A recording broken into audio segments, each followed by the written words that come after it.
দুদিন ফিরে আমাদের গৌরে এলো এই গ্রামেতে দাদা নিতাই লয়ে সাথে আমাদের গৌরে এলো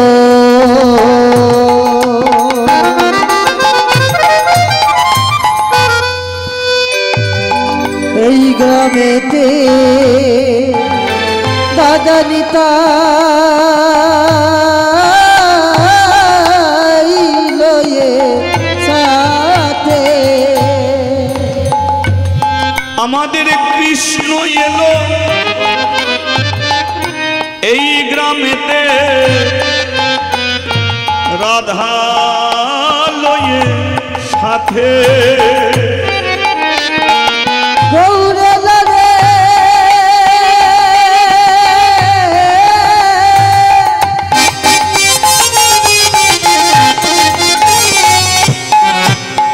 গৌরে লাগে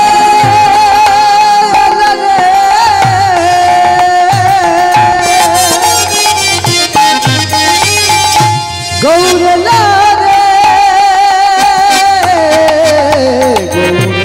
এলো এই গ্রামেতে দাদা নিতাই লয়ে সাথে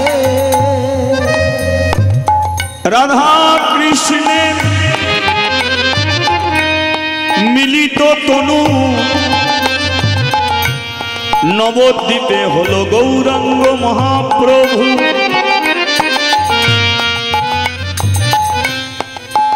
নদের নিমাই হয়ে মানবের বেশে মানুষের দেশে এই মানব ভরা সমাজের মাঝে জগৎ জীবের হাতে ধরে পায়ে পড়ে দিয়ে গেল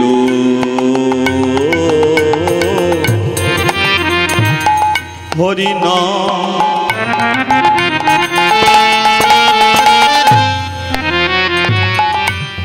তাই জপ অবিরাম ভজ অবিরাম দুহাত তুলে বলো সবাই তাই গৌরে হরি হরি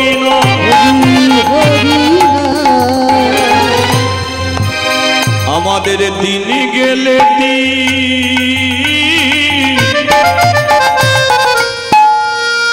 আরে আসে না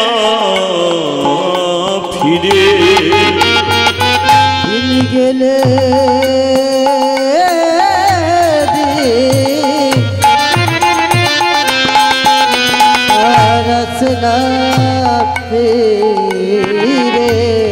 আমাদের দিন গেলে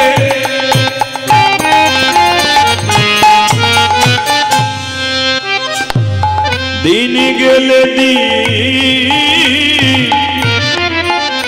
আরে আসে না ফিরে দিন গেলে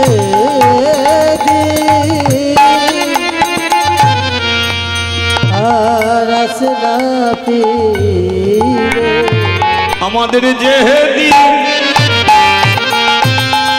চলে গেল ভাই রে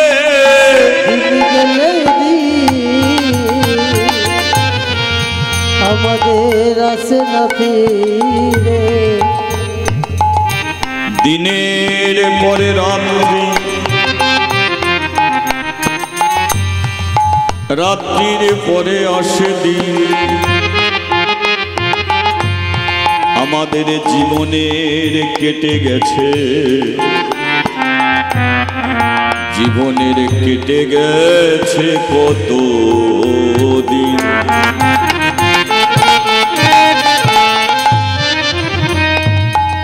আর কিসের লাগি ভাবছো বসে একদিন সুন্দর পৃথিবী ছাড়ি আমাদের দিতে হবে পারি। সেদিন আমাদের সঙ্গে কেউ তো যাবে না, যাবে না, যাবে না। হরিবল হরিবল যাবে শুধু এই হরিনাম, যাবে শুধু এই মধুর কৃষ্ণ নাম। আপন আপন ভাবছ যারে মাগো সে তো আপন নয়। শুধু দুটো দিনের আশা যায় আমাদের পথে পরিচয়। আজ বললে কাল দুদিন হয়ে যাবে। যেই জায়গায় মরছ তুমি গোবর জলে ছিটিয়ে দেবে।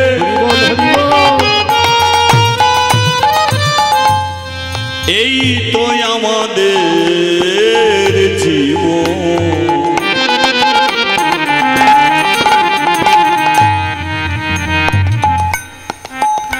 একদিন নীল আকাশে তুই যাবি উড়ে।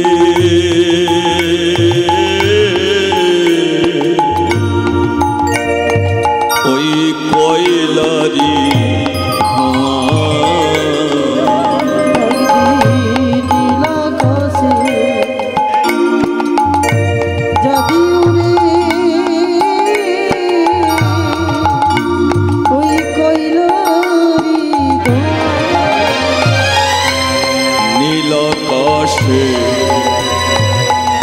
তুই যাবি উড়ে।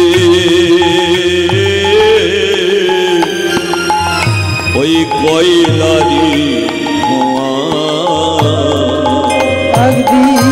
নীল আকাশে যাবি উড়ে।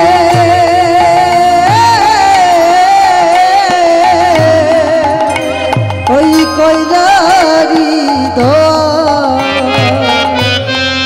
আমাদের সাদের দেহ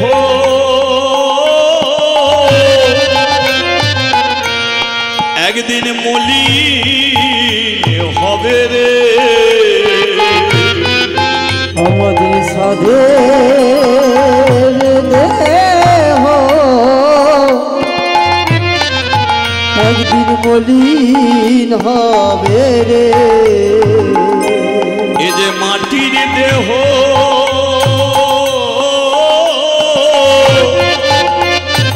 একদিন মাটি হবে রে। মাটি দেহ একদিন মাটি হবে রে। ওরে যেদিনে যাবি ওই শ্মশান তলা নীল আকাশে যাবি উড়ে।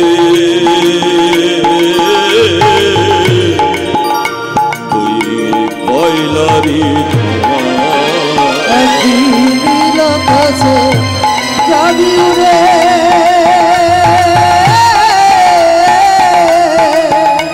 ওই কয়লারি নীল আকাশে যাবি উড়ে। কয়লারি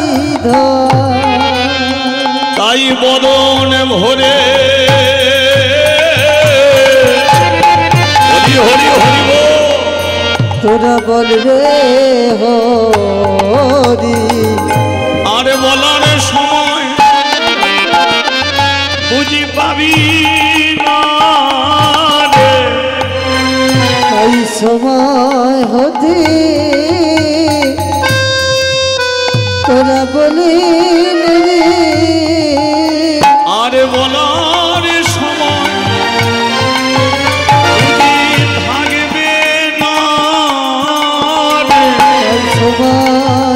হতে বলে রে আরে দেরি করিস না রে তোমায় হতে বলে রে এমন দেহ পাবি না তোরা সময় হতে বলে রে আমাদের এমন দেহ চলে যাবে আজ সময় হতে বলে রে তাই আরে দেরি করিস না আজ রে সময় হতে বলে রে আমাদের এমন জনম হবে না রে। একবার সময় হতে বলে রে একবারে উলুধ্বনি দেয়া যাবে উলুধ্বনি একবারে হরি ধ্বনি সবাই হরি বল হরি বল হরি বল তোরা দিয়ে সব একবার শঙ্খ ধ্বনি দিয়ে সবে এটা হোক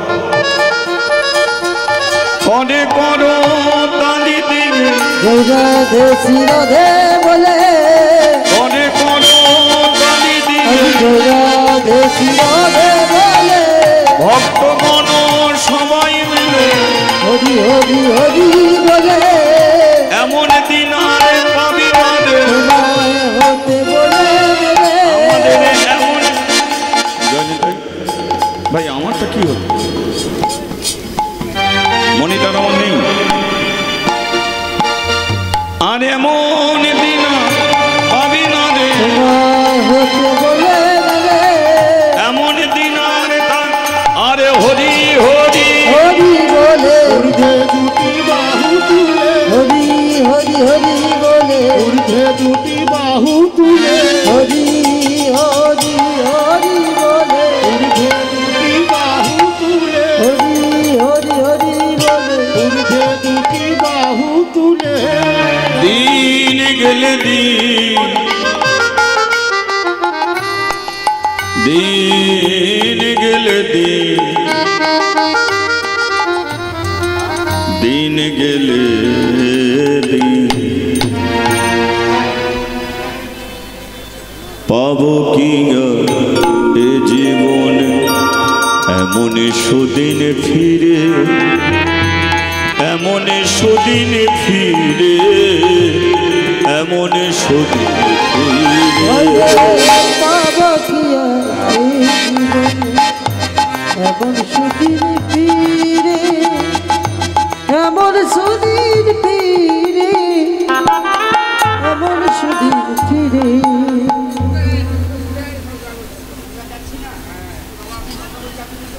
জয়নিদয় এই রিভাবটা কমিয়ে দে রিভাবটা কমা বাইরে রিভাবটা কমা জয়নিদয় জয় রাধে শ্যাম জয় রাধে জয় রাধে জয় রাধে শ্যাম জয় রাধে জয় রাধে জয় রাধে বুঝতে পারছি রিভাব হয়ে যাচ্ছে জয়নিদয় জয় রাধে দেখো এবার শোনা বোঝা যাচ্ছে কি জয়নিদয় এবার বোঝা যাচ্ছে এই সাউন্ড থেকে আপনারা বুঝতে পারছেন কথাগুলো পরিষ্কার বোঝা যাচ্ছে কি ঠিক আছে তো हाँ बोलिए चैतन्य महाप्रभु की জয় बोलिए निताई चाँद की জয় बोलिए राधा माधव की জয় জয়নিদয় আজকে আপনাদের সম্মুখে যে বিষয় নিয়ে আমি চর্চা করব যে বিষয় বস্তু নিয়ে আজকে চর্চা আজ আমরা শুনব অতি পুরাকালে কাশী ধাম কাশী বেনারস যেখানে বসে আছে দেবাদিদেব মহাদেব শিবজি বাবা বিশ্বেশ্বর কাশীতে সেই কাশীতে একটা ঘটনা ঘটেছিল একটা মেয়েকে নিয়ে একটা ঘটনা ঘটেছিল শিবের মন্দিরে। তো সেই মেয়ের সম্পর্কে আজ আমরা আলোচনা করব। মেয়েটির নাম ছিল মাদ্রী। কি নাম বললাম? মাদ্রী। এখন কৃষ্ণ আর শিব দুটোর মধ্যে তফাৎ কি জানেন? হরয়সই হরি মানে কৃষ্ণ, আর হর হর মানে শিব। তফাৎ হলো কৃষ্ণ থাকে বৃন্দাবনে, শিব থাকে কৈলাসে। কৃষ্ণর মাথায় মোহন চূড়া, শিবের মাথায় জটাধারী জট। কৃষ্ণর হাতে বাঁশি, শিব ডুমুরধারী ত্রিশূল। কৃষ্ণর গলায় সোনার মালা, শিবের গলায় হাড়ের মালা। কৃষ্ণ পীত বসন পরে, শিব বাগছাল পরে। তাহলে কোথাও মিল দেখতে পেলেন? কিন্তু এদের এক জায়গাতে মিল। সেটা কোন জায়গায়?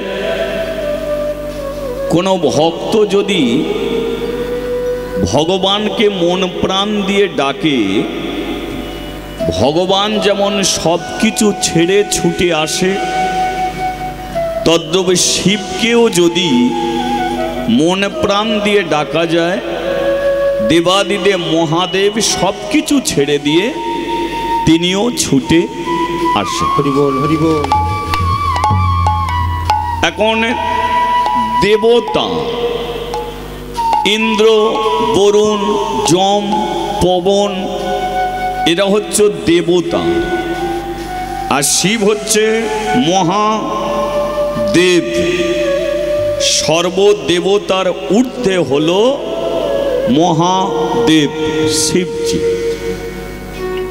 যেই হর সেই হরি। আমরা শাস্ত্র অনুযায়ী শিবকেও আমরা ভগবান বলে মানি,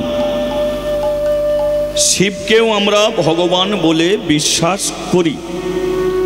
তাহলে কৃষ্ণ যেমন কলঙ্ক মোচনকারী, শিব তেমন কলঙ্ক মোচনকারী। রাধার কলঙ্ক মোচন করেছিল কৃষ্ণ, দ্রৌপদীকে বস্ত্র দিয়েছিল কৃষ্ণ। রাধারানীকে সবাই বলতো কুলোটা, কলঙ্কিনী, অসতী। কিন্তু কৃষ্ণ কি করলো? কলঙ্কিনী বলার আগে নিজের নামটা বসিয়ে দিল, আর নামটা বসিয়ে দেবার পরে রাধাকে কলঙ্কিনী বলতো ঠিকই, কিন্তু আর শুধু কলঙ্কিনী বলতো না, বলতো ওই আসছে দেখো কৃষ্ণ কলঙ্কিনী, ওই আমাদের কৃষ্ণ কলঙ্ক। হরি বল, হরি বল। এমন ভগবান এ পৃথিবীতে আর দ্বিতীয়টা নেই। এই হলো আমাদের সনাতন ধর্মের ভগবান শ্রীকৃষ্ণ, যিনি নিজের নাম দিয়েও ভক্তের কলঙ্ক থেকে মুক্তি দেয়। তেমন আজকে শুনবেন শিব তিনিও কিভাবে ভক্তের কলঙ্ক মোচন করে। আজকে সেই বিষয় নিয়ে আমরা জানব। তাই লীলা আস্বাদন করব সতী নারী মাদ্রী। শুনতে থাকুন, আমি বলতে থাকি। তার আগে আরেকবার বলিয়ে চৈতন্য মহাপ্রভু কে জয়, নিতাই চাঁদ কে জয়। ঘটনাটা আপনাদের কাছে একটু প্রকাশ করে দিই। লীলাটা আস্বাদন করতে বা লীলাটা বুঝতে আপনাদের সুবিধে হবে। এখন কাশীতে যারা গেছে, কাশীতে যে মন্দিরটা এখন যেটা দেখতে পান, এই মন্দির নয়, অতি পুরাকালে ওই কাশীতে সর্বপ্রথম একজন মন্দির করেছিল, আর তিনি ছিলেন কাশীর জমিদার। নাম হলো শিব শঙ্কর রায়। কি নাম বললাম? শিব শঙ্কর রায়। এখন জমিদার, টাকা পয়সা বাড়ি গাড়ি সবই আছে, কিন্তু জমিদারের একটাই অভাব, তার স্ত্রী অহল্যা তাকে একটা সন্তান দিতে পারেন। এখন ছেলেরা বিয়ে করে, বিয়ের পরে মেয়েটা যদি মা না হতে পারে, পাড়া প্রতিবেশী দোষ কিন্তু ছেলেকে দেবে না। কাকে দেয়? মেয়েকে দেয়। ছেলের মা পর্যন্ত ছেলেকে দোষ নেই, যা দোষ বৌমার। শুধু তাই নয়, কোনো মেয়ে যদি মা না হতে পারে, এই সমাজ এত জঘন্য সমাজ, এই মেয়েরা যে মেয়েদের শত্রু, এটা কি করে বোঝা যায় না? কোনো মেয়ে যদি মা না হতে পারে, কার ছেলে বিয়ে করতে যাচ্ছে, সেই মেয়েটাকে আগে থাকতে বলে আসছে, ওই ছেলে আমার বিয়ে করতে যাবে, তুই যেন রাস্তার মাঝে দাঁড়াবি না, কারণ তুই আটকুড়ো, তোর মুখ দেখে গেলে আমার ছেলের পথযাত্রা শুভ হবে। হয় না? শুভ কাজে, এইসব দেবদেবীর পুজো অনুষ্ঠানে দেখবেন সবাইকে ডাকা হবে, ওই মেয়েটাকে ডাকা হবে না। কেন? ও আটকুড়ো। এটা কোন সমাজ? আচ্ছা বলুন তো, ছেলে নেয়া ছেলে দেয়া এটা কোনোদিন মানুষের হাতে নেই, এটা একমাত্র ভগবানের হাতে। ভগবান যাকে দেবে সে পাবে, যাকে দেবে না হাজার চেষ্টা করলেও সে পাবে না। সন্তান দেয়া নেয়া যদি মানুষের মধ্যে থাকতো, তাহলে মানুষ পারত, পেটের ভেতরে মেয়ে ছেলে আছে, সে ছেলে করে দিতে পারত। তার দরকার ছেলে, দুটো তিনটে মেয়ে, সে পারত না, দুটো তিনটে মেয়ে হয়ে গেছে, আর না এবার আমি ছেলে নেবো, পারত, ছেলে করে দিতে পারত। কিন্তু মানুষের এটা ক্ষমতা নেই। তাহলে দেয়া নেয়া সবটা কার উপরে? একমাত্র ভগবানের উপর। কিন্তু মানুষ দেখো, তাকে নিন্দে করছে, অবহেলা করছে, অশ্রদ্ধা করছে, কিন্তু সেই মেয়েটা যে চোখের জলে কাঁদে, আপনার দুটো কথা শুনে আপনি আর তখন তার চোখের জল মোছাবার মতো কেউ থাকেন। কিন্তু একটা কথা, গর্ভে সন্তান থাকলেই মা হওয়া যায়, সন্তান না থাকলে কি মা হওয়া যায় না? যায়। ভালো তুমি কর্ম করো, গ্রামকে সেবা করো, সমাজের মানুষকে ভালোবাসো, গরিব দুঃখীদের দিকে তুমি দুটো অন্ন বাড়িয়ে দাও, তাহলে তোমার নিজের ছেলে লাগবে না। মরে যাবার পরে গ্রামেরই হাজার হাজার ছেলে গিয়ে শ্মশানে সদ্গতি করে চাঁদাপত্র তুলে তোমার সাধ্য শান্তি পর্যন্ত করে আসবে। হরিবোল হরিবোল। তাই তো? সমাজকে ভালোবাসতে হবে, গ্রামকে ভালোবাসতে হবে। প্রকৃত হিন্দু সনাতন ধর্মের তোমাকে নাগরিক হতে হবে, তাহলে সমাজের মানুষই তোমার সৎ কাজ করে আসবে। এমন পৃথিবীতে অনেকেই আছে, ছেলে তো দূরের কথা, বিয়ে পর্যন্ত হয় না, তারা মরে গেছে, হাজার হাজার মানুষ তাদের ঘরে শ্মশানে নিয়ে গিয়ে সৎ কাজ করে এসেছে। কজনের কথা শুনবেন? বাঙালির ছেলে স্বামী বিবেকানন্দ, বাঙালির ছেলে স্বামী বিবেকানন্দ ধুতি পরে আমেরিকায় গিয়েছিল, আর আমেরিকার প্যান্ট বুট পরা মানুষদের ইস্কন মন্দিরে টেনে নিয়ে সে ধুতি পরিয়ে ছেড়ে দিয়েছিল। বাঙালির ছেলে। তা সেই স্বামীজি সে তো বিয়ে পর্যন্ত করেনি, তাহলে সে যখন মরে গেল তার মুখে আগুন দেওয়ার মতো কেউ ছিল না? ছিল তো? কে?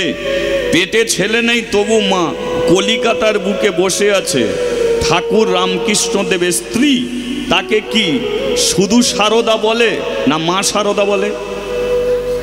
মা সারদা। পেটে ছেলে নেই তবু সে মা হয়ে বসে আছে।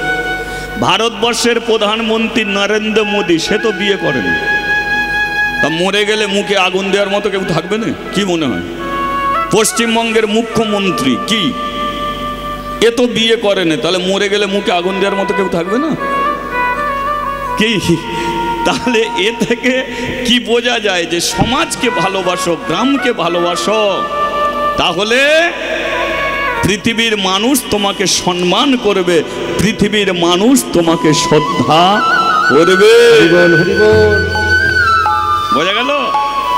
তাই অহল্যা, আসতে অহল্যা তার স্বামীকে বলে উঠল, শোনো, ছেলে আমি দিতে পারি না বলে যা ইচ্ছা তাই তুমি বলে যাচ্ছ, একটা ছেলেকে নিয়ে কি করবে? ভগবান তো তোমাকে টাকা পয়সা দিয়েছে, বাড়ি গাড়ি সব দিয়েছে, ছেলে ছেলে বলে তুমি পাগল হয়ে যাও না। গ্রামের মধ্যে নিজের টাকায় একটা মন্দির করো। কে বলছে? তার স্ত্রী। নিজের টাকায় একটা মন্দির করো। তোমার ছেলে নেই তো কি হয়েছে? তোমার ছেলে থাকলে বংশের প্রদীপ জ্বালবে, আর নিজের টাকায় যদি তুমি মন্দির করো তাহলে সেই মন্দিরে হাজার হাজার ভক্ত এসে ভগবানের চরণে প্রদীপ জ্বেলে। হরি বল, হরি বল। এখন অহল্যার কথায় শিব শঙ্কর নিজের টাকায় একটা মন্দির করলো। মন্দিরে প্রতিষ্ঠিত করলো কাকে? কৃষ্ণকে নয়, সর্বপ্রথম ওই কাশিতে নিয়ে এলো দেবাদিদেব মহাদেব শিবজিকে। শিবজি যিনি এখন বিশ্বেশ্বর নামে এখনো আছে, তাহলে শিবকে প্রতিষ্ঠিত করলো। এবার শিবকে প্রতিষ্ঠিত করার পরে পুজো করার জন্য ব্রাহ্মণকে লাগবে, লাগবে তো নাকি? ব্রাহ্মণকে লাগবে। এখন শিব শঙ্কর একটা ব্রাহ্মণকে উপস্থিত করলো। ব্রাহ্মণের নাম হলো দয়া শঙ্কর। দয়া শঙ্কর বলল, জমিদার বাবু, আমি শিবের পুজো করতে পারি, কিন্তু পূজা করলে যে দক্ষিণা যে দেয় ভক্তরা, আমি জীবনে কোনোদিন দক্ষিণা নেব না। ভারতের সংস্কৃতিতে তিনটে জিনিস পাওয়া যায়, এক হচ্ছে দান, দুই হচ্ছে দক্ষিণা, তিন হচ্ছে দাবি। দান কাকে বলে? এই ভক্ত সেবায় কেউ এক টিন তেল দিয়েছে, সেটাকে কি বলে? দান। ভক্ত সেবায় দান করেছে। এক বস্তা চাল দিয়েছে, ভক্ত সেবায় দান করেছে। এক বস্তা আলু দিয়েছে, এটা হচ্ছে দান। দক্ষিণা কোনটে? এই যে আমি কীর্তনের শেষে আমাকে যে 2 টাকা 5 টাকা 10 টাকা দেন, এটা কিন্তু দান নয়, এটাকে বলা হয় দক্ষিণা। কিসের দক্ষিণা? এটা সোনার দক্ষিণা। আমি যে কীর্তন শোনাচ্ছি, এটা সোনার দক্ষিণা আপনারা আমাকে দিয়ে যান। বাড়িতে বৈষ্ণব সেবা করাচ্ছেন, তাহলে বৈষ্ণবকে খেতে দিলেন, আবার সেবা হয়ে যাবার পরে তাকে 10 টাকা 20 টাকা দিচ্ছেন। কিসের দক্ষিণা? ওটা সেবার দক্ষিণা। পূজারী ব্রাহ্মণ পুজো করলে পুজোর থালায় 2 টাকা 5 টাকা দেন, এটা কিসের? না পুজোর যে আপনি মন্ত্র শুনছেন, এটা সোনার দক্ষিণা। এবার দাবি কোনটে? যেটা জোর করে ছিনিয়ে নেয়া, সেটা হচ্ছে দাবি। জোর করে ছিনিয়ে নেয়া। ওই দিবিনি দে। দেখবেন এইগুলো বেশি দুর্গা পুজোয় ঘটে, জোর করে ছিনিয়ে নেয়া, সেটা হচ্ছে দাবি। কিন্তু এই সব ভক্ত সেবায় জোর থাকে না। যে যা যতটুকু পারবি ভাই দিয়ে যা, তোরা দিবি, তোরাই সেবা করবি, তোরাই আনন্দ করবি, তোদের জন্যেই সব কিছু। তাহলে আমরা কমিটি কেন হয়েছি না, অনুষ্ঠানটাকে শুধু পরিচালনা করে নিয়ে যাওয়ার জন্য আমরা কমিটি। আর এই কমিটি না করলে অনুষ্ঠানটা পরিচালনা করা যাবে না, তাই আমরা কমিটি গঠন করেছি। আসলে মূলত তোরা আমরা সবাই ভাই ভাই গ্রামের একত্রিত হয়ে করব মহাযজ্ঞ হরিনাম সংকীর্তন। হরিবোল হরিবোল।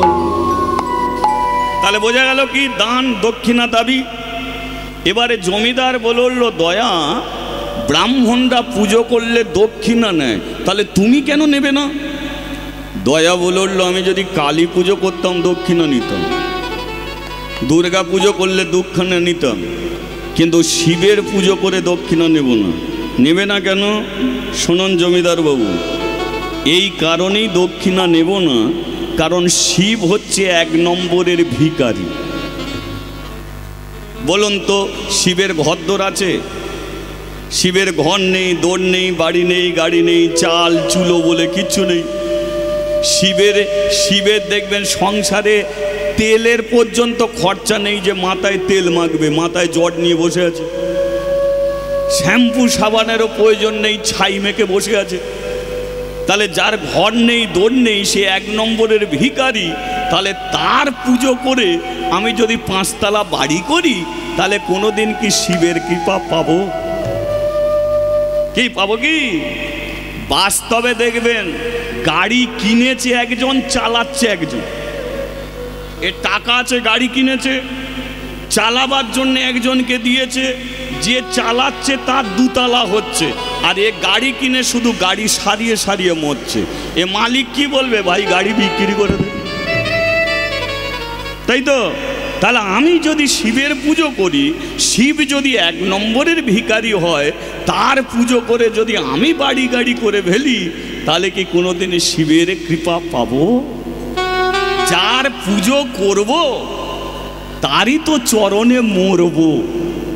তাহলে পুজো যদি পুজোর মতো করতে পারি, তাহলে যার পুজো করব সে চরণে ঠাঁই দেবেই দেবে। কি অকাল বোধন শ্রীরামচন্দ্র, লক্ষ্য করুন, শ্রীরামচন্দ্র অকালে দুর্গা পুজো করবে কেন? রাবণকে মারার জন্যে। ব্রাহ্মণ আর খুঁজে পাচ্ছেন, কারণ অকালে দুর্গা পুজো সহজে কেউ করতে চাইছে না। ব্রহ্মার কাছে গেছে, ব্রহ্মা বলে আমি ব্রাহ্মণ হতে পারি, কিন্তু ত্রিসন্ধ্যাকাল আমি গায়ত্রী জপ করতে পারিনি, মাঝে মাঝে ভুলে যাই। তাহলে পুজো করবে কে?